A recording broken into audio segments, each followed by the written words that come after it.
Hey, friends and family, it's good to see you. Hopefully, your day is doing well. Yesterday, we honored a lot of our fallen brothers and sisters from different branches to even our public service people. I just thank you so much for the support that you gave us yesterday on the Luncheon Live. It was a special edition, and I really appreciate everything that you've done. Today, we're going to be talking about something really awesome. But before I do that, I just want to say I'm Derek, part of the veteran team. If you're new to the group, please enjoy this. This is for you. This is for the team. This is for everyone to experience. And I just want to throw a shout out. This will be the beginning of something super awesome. This Friday, we'll be moving our live interviews and all of our live sessions on Old Goats Corner over to this group. So on Fridays at 5, we're going to be starting after the 1st of June to do interviews and to do different things in the afternoons on Fridays, 5 p.m. Eastern Standard Time. So here we are, Wellbeing. So after a long weekend, I think we all got a sense of a great community. Yesterday was really a bonding of many different communities especially for memorial reasons. And, you know, community well-being is one of the things that often kind of gets lumped in with different things. And I want to make sure that you point out that the community well-being is not just about what you do in your community around you, but also your social community and all the other areas that you're part of.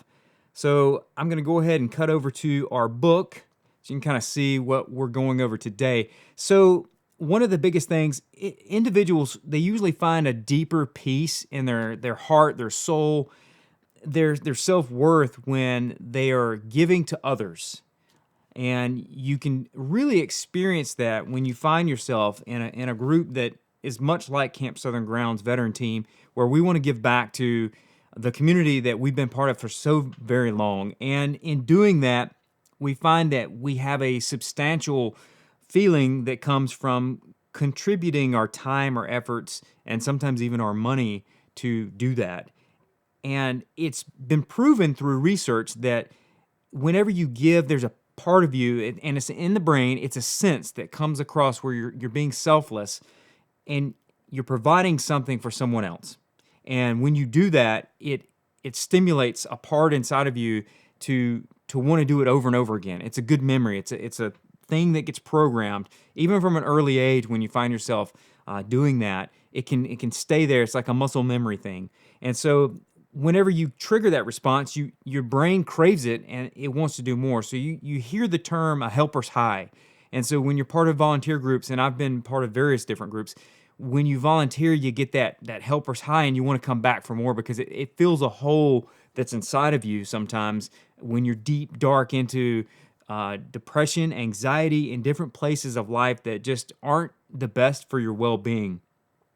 And that is something that others want to be part of a lot of times. And so when you find community well-being in that, you find that there's a confidence that comes out the more you become part of a community that sacrifices and belongs. And so that's where that community well-being, especially here in this group, we are trying to demonstrate the positivity of a community that cares and a community that wants to do things differently than the past. And so well-doing, it promotes a deeper social interaction in every one of us. And it gives us a meaning, it gives us a purpose, and it can even give us a more active lifestyle, because the more you want to give, the more you find yourself digging in and doing things that are better for you, especially based off of the influence of the people that are around you. So when you do well doing, it kind of, for a lack of a better term, it immunizes you or inoculates you against some negative emotions. And when you put your heart out there a lot of times, and especially when you pour passion into a project, you start to get and shed off the negative emotions, the negative feelings. And so I encourage you to do that. I encourage you to be part of a positive group and not one that is wallowing in negativity and in a place where they just can't break free of the prison that they're in. And so we have two different modes inside of us. It's defaulted to whatever is the most common response that you have to things. And so you have to think, what is going to be my mode? Is it going to be the default, what's comfortable and what takes care of me? Or is it going to be the one that reaches out and benefits and carries over and helps others?